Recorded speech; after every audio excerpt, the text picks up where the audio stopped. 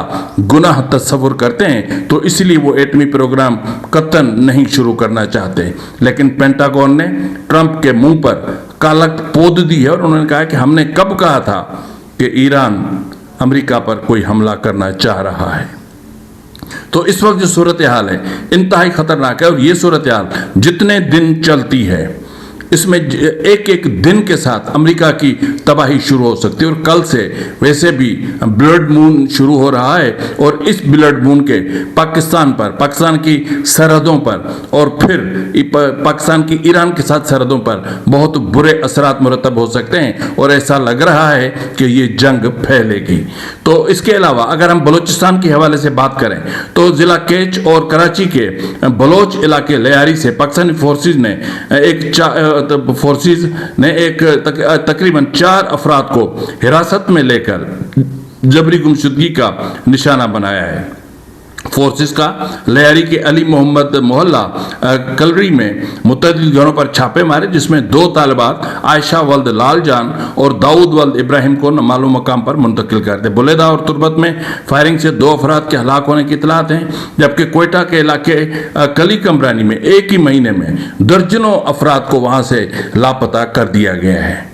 مجھے ایسا لگتا ہے کہ جیسے کوئٹہ کے کلی کمرانی میں BLA یا BLF کا کوئی مرکز ہے، کہ CTD ہو یا پھر دیگر ادارے، ان کو جب بھی بندے چاہیے ہوتے ہیں وہ کلی کمرانی میں گھس جاتے ہیں اور پھر وہاں سے جس کو جی چاہتا ہے اٹھا کر لے جاتے ہیں۔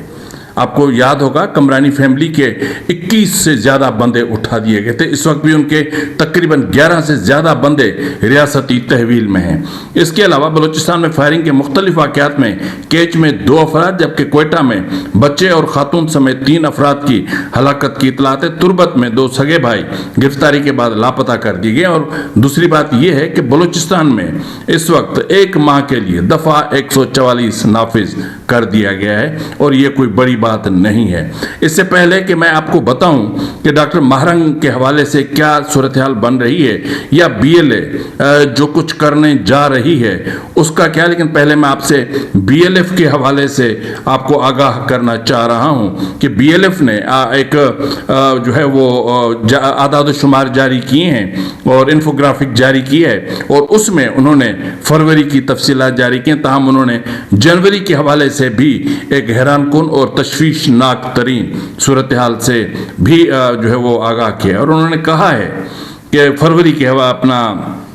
اور انہوں نے کہا ہے کہ بلوچستان لبریشن فرنٹ کے جنگجوؤں نے 15 جنوری کو خاران شہر کا محاصرہ کیا اور پورے شہر کا کنٹرول سنبھال لیا۔ جنگجوؤں نے سٹی پولیس اسٹیشن، بینکوں اور دیگر سرکاری مالیاتی دفاتر پر حملے کیے، جس کے نتیجے میں 50 سے زائد سیکیورٹی اہلکاروں کی ہلاکت کا دعویٰ کیا گیا، جبکہ کرنل ودھان اور میجر عامر سمیت متعدد افسران کے زخمی ہونے کی اور پولیس اسٹیشن سے اسلحہ ضبط کرنے کی بھی جو ہے وہ انہوں نے دعویٰ کیا ہے۔ اور بھی جو چیزیں انہوں نے بتائی ہیں. لیکن اس سے پہلے میں آپ کو بتا دوں کہ بی ایل ایف نے دعویٰ کیا ہے کہ ماہ فروری میں مجموعی طور پر 27 کارروائیاں کی گئیں، جن میں 11 مرتبہ بھاری ہتھیاروں کا استعمال کیا گیا. چاغی اور جھاؤ میں 2 IED دھماکے کیے گئے. خاران میں 2 گرینیڈ لانچر حملے اور خوزدار میں دستی بم حملے کیے گئے. جھاؤ کی شاہراہوں پر 2 فوجی قافلوں کو گھات لگا کر نشانہ بنایا گیا. اور یہ بھی اس میں رپورٹ میں کہا گیا ہے کہ فروری کے مہینے میں مجموعی طور پر 36 اہلکاروں کے ہلاکت کا دعویٰ اور 3 کے زخمی ہونے کی بات کی. اور انہوں نے واشک کے حوالے سے کہا ہے کہ صرف واشک میں 13 اہلکاروں کو ہلاک کرنے کا انہوں نے دعویٰ کیا ہے. اور مزید کہا ہے کہ 2 فروری کو ہمارے جنگجوؤں نے واشک کے اہم سرکاری مقامات، مراکز، بازار اور قبضہ قائم کیا اور 13 اہلکاروں کو ہلاک کیا. مجموعی طور پر اگر ہم دیکھیں تو یہ تعداد 100 سے زیادہ بنتی ہے. اگر بی ایل ایف نے 100 سے زیادہ اہلکاروں کو کی جو ان کے دعوے کے مطابق ہلاک کیا ہے تو پھر میں سمجھتا ہوں کہ ریاستی یہ جو رٹ ہے بلوچستان میں جس کا دعویٰ کیا جاتا ہے، یہ اس کے ٹوٹلی جو حقائق ہیں اس کو جو ہے وہ بے نقاب کر رہا ہے. اور کہا گیا کہ اس میں مزید بھی کہا گیا کہ 11 چیک پوسٹوں پر مربوط حملے بھی کیے گئے. کئی تھانے، پولیس گاڑیاں نظر آتش کی گئیں. یہ انفوگرافک آپ کے سامنے ہے، آپ اس میں دیکھ سکتے ہیں کہ صورتحال کیا رہی. لیکن اس وقت میں آپ کی خدمت میں جو چیز رکھنا چاہ رہا ہوں، ظاہر ہے کہ بی ایل ایف کی صورتحال کے بعد میں ڈائریکٹ آپ کو بی ایل اے کے حوالے سے کچھ نہیں بتانا چاہ رہا، وہ بعد میں بتاتا ہوں. لیکن پہلے میں آپ کو بتا دوں ڈاکٹر مہارنگ بلوچ کے حوالے سے. پہلے میں آپ کو یہ بتاؤں کہ ڈاکٹر مہارنگ بلوچ کی تشویشناک صورتحال کے حوالے سے آج کوئٹہ پریس کلب میں جو ان کے اہل خانہ تھے، ڈاکٹر اپنا ایڈوکیٹ نادیہ بلوچ اور دیگر نے پریس کانفرنس کرنے کی وہاں پر کوشش کی تو ان کو پریس کانفرنس نہیں کرنے دی گئی. اور اس پر نادیہ بلوچ نے، جو ڈاکٹر مہارنگ بلوچ کی بہن بھی ہیں، انہوں نے کہا کہ آج ہم کوئٹہ پریس کلب میں فیملیز کی جانب سے BYC کے رہنماؤں کی کیسز اور ڈاکٹر مہارنگ بلوچ کی صحت کے حوالے سے پریس کانفرنس کرنا چاہتے تھے، لیکن آج صبح سے ہمیں پریس کلب کے سامنے کھڑا رکھا گیا اور کہا گیا کہ پہلے DC سے NOC لے کر آئیں. اب اندازہ کریں کہ صحافت کا جو مقام ہے وہ کس حد تک گر چکا ہے. انہوں نے کہا کہ حالانکہ ہمارے سامنے کئی فیملیز کو پریس کانفرنس کی اجازت دی گئی، جب ہم نے پوچھا کہ ان سے NOC کیوں نہیں مانگا جا رہا اور ہم سے کیوں، تو جواب دیا گیا کہ اوپر سے آرڈر ہے. یعنی اب جو پریس کلبز ہیں وہ بھی، ان کو بھی کور کمانڈرز اور وہاں کے جو ایریا کمانڈرز یا ونگ کمانڈرز ہوں گے، اب ان کو وہ کنٹرول کریں گے. تو پھر پریس کلب کے جو عہدیداران ہوتے ہیں، ایک نام نہاد قسم کے جو الیکشنز ہوتے ہیں، ان میں بھی پھر ISPR کے لوگوں کو بٹھا دیا کریں اور ان کو کامیاب کروا لیا کریں. تو انہوں نے کہا کہ مجبوراً ہم نے کوئٹہ پریس کلب کی سیڑھیوں کے سامنے بیٹھ کر اپنی پریس کانفرنس شروع کی. تو اس دوران پولیس کی نفری وہاں پر پہنچ گئی اور پھر صحافیوں نے بھی اعتراض کیا. یہ شرمناک صورتحال ہے. میں نے جس طرح کہا نا کہ ڈاکٹر مہارنگ بلوچ اور عمران خان کے حوالے سے جو میں نے ابتدا میں آپ سے بات کی تھی، اس کے حوالے سے جو ہے وہ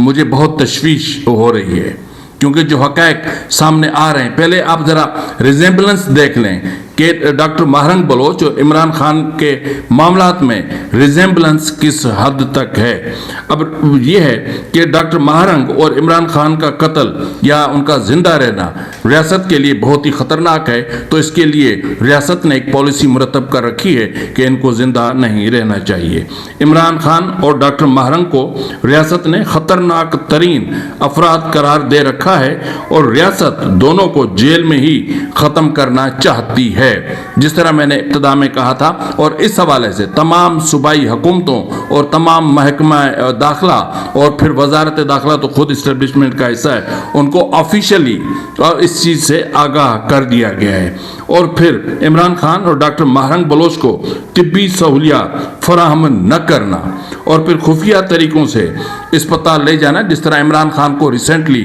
ہاسپٹل لے جایا گیا اور ڈاکٹر مہارنگ بلوچ کو بھی شیخ زید ہاسپٹل خفیہ طریقے سے منتقل کیا گیا اور وہاں پر اس کا MRI ہوا. لیکن یہ جو خفیہ طریقے سے لے کر جانا ہے یہ اتنا خطرناک ہے، یعنی یہ اس منصوبے پر عمل درآمد کا مجھے حصہ لگتا ہے، کیونکہ اس دوران ان کو اگر کسی بھی طریقے سے ان کی جان چلی جاتی ہے اور اس کو غیر طبی طریقے سے مار دیا جاتا ہے تو پھر یہ کہا جا سکتا ہے کہ جی وہ تو بیمار تھے، ہم تو ان کو ہاسپٹل لے کر گئے تھے لیکن وہ جاں بر نہ ہو سکے۔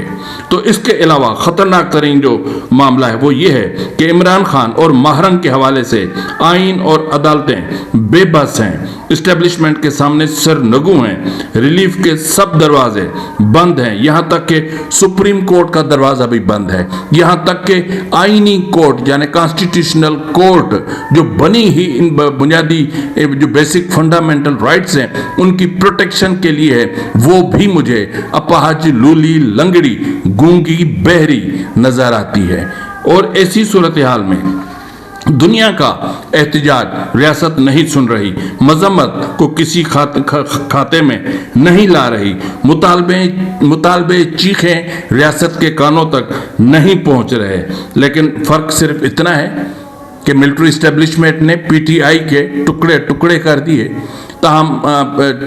بی وائی سی کے حوالے سے میں اتنا کہہ سکتا ہوں کہ بی وائی سی کے پاس جو احتجاج کی قوت تھی، جو مزاحمت کی قوت تھی، اس کو بڑے پیمانے پر یہ کافی حد تک کمزور کر دیا ہے۔ اب اس حوالے سے اگر ہم جو انتہائی اہم ذرائع سے اسیسمنٹس رپورٹس کے حوالے سے کچھ چیزیں ملی ہیں یا پھر جی ایچ کیو کے تھنک ٹینک نے جو پالیسی بنا رکھی ہے اس کے مطابق عمران خان اور ڈاکٹر ماہرنگ بلوچ کا رہنا ریاست کے لیے انتہائی خطرناک ہے، کیونکہ عمران خان اگر نکلے تو پھر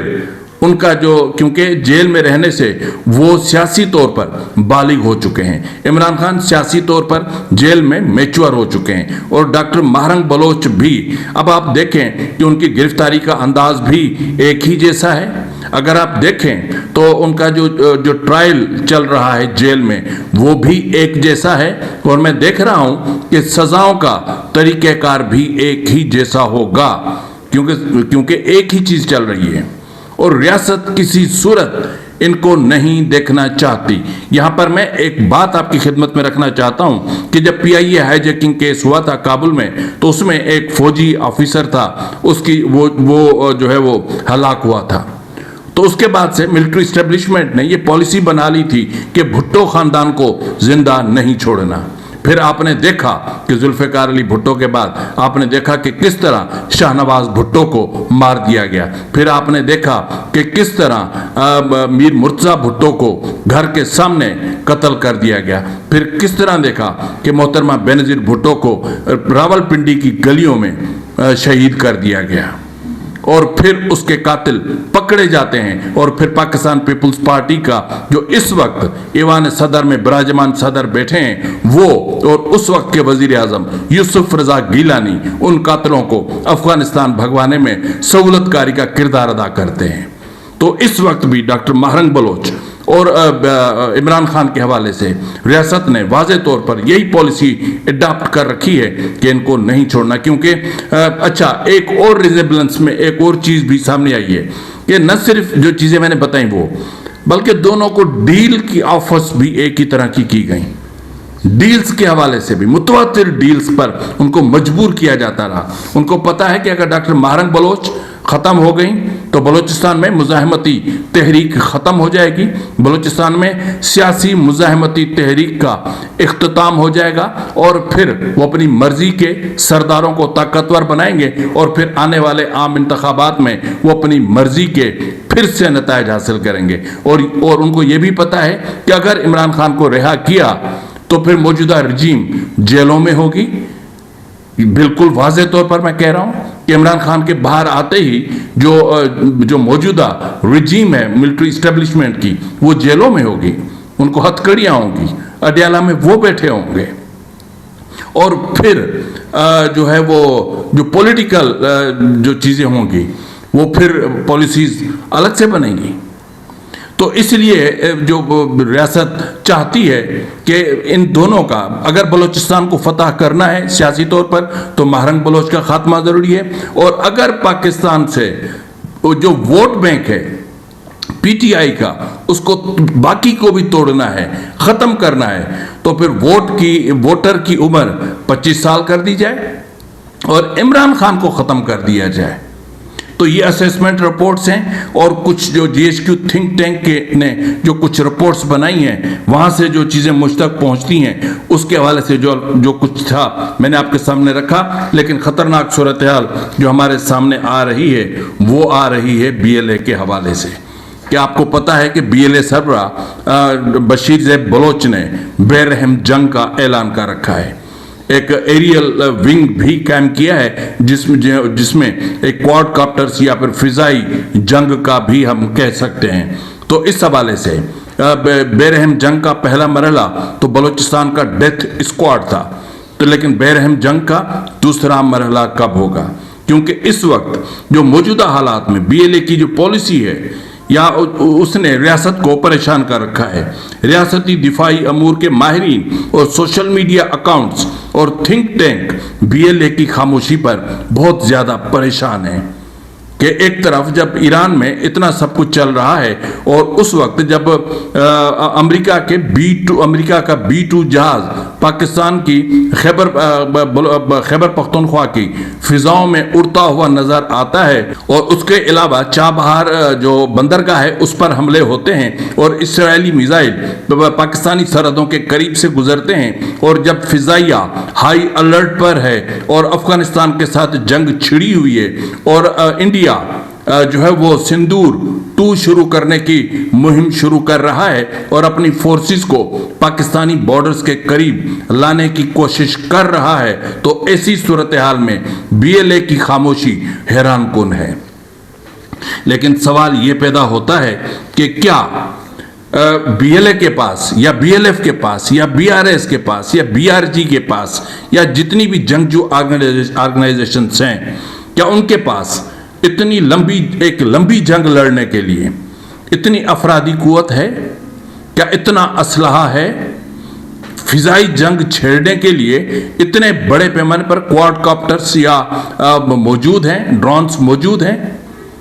اور اتنا گولہ بارود ہے؟ دیکھیں ایک چیز آپ ذہن میں رکھ لیں، گوریلا وار فیئر کے ذریعے ریاست کو کمزور تو کیا جا سکتا ہے. گوریلا وار فیئر کے ذریعے ریاست کو مذاکرات پر مجبور تو کیا جا سکتا ہے لیکن ریاست کے ساتھ لمبی جنگ نہیں لڑی جا سکتی. اور اس وقت میں سمجھتا ہوں کہ بی ایل ایف اور دیگر جنگجو آرگنائزیشنز نے 2 وسائل سے بہت زیادہ اسلحہ اکٹھا کی ہے. ایک افغانستان سے اور دوسرا وہ جو انہوں نے جو بلوچستان میں جس طرح ہیروف 2 ہوا تھا اور اس سے پہلے جو چیزیں ہوتی رہیں اس میں جو ملٹری اسٹیبلشمنٹ کا کہ ویپنز ہیں یا جو اکوپمنٹس ہیں یا نائٹ ویژن گوگلز ہیں یا پھر جو ایک ٹیکنالوجی ہے وہ جو انہوں نے حاصل کی ہے وہ بہت ہی خطرناک ہے. تو جنگ تو لڑی جا سکتی ہے لیکن لمبی اور طویل جنگ نہیں لڑی جا سکتی. تو اس لیے میں کہتا ہوں نا، میں نے پہلے بھی کہا ہے کہ جس طرح امریکہ نے عرب ممالک کو دھوکہ دیا، اتنے سالوں تک ان کے ممالک ان کی سرزمین پر اپنے بیس کیمپس قائم کیے رکھے اور آج یو اے ای کی جو دبئی، ابو دھابی اور کئی علاقے بڑی بڑی عالیشان عمارتیں زمین بوس ہو رہی ہیں. کتنے جو عرب ممالک ہیں اس وقت جو بورڈ آف پیس میں شامل تھے وہ جنگ کی زد میں ہیں. جس نے امریکی اڈے قائم کر رکھے تھے وہ اس وقت جنگ کی زد میں ہیں، سعودی عرب سب تک. لیکن حیرت کی بات یہ ہے کہ بلینز آف ڈالرز کا دفاعی بجٹ ہونے کے باوجود کسی عرب ملک کے پاس اتنا دفاعی سسٹم تک موجود نہیں ہے کہ وہ اپنا دفاع خود کر سکیں. یہ حرم کی کمائی سے شراب پینے والے کیا دفاع کریں گے اپنے؟ سعودی عرب کا کیا دفاع کرے گا؟ آج سعودی عرب جل رہا ہے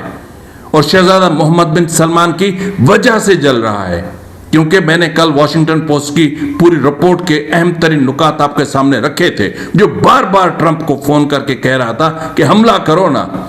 تو اب حملہ ہو گیا اور جس امریکہ کو کے لیے آپ ایک فیورٹ بنے ہوئے تھے، 2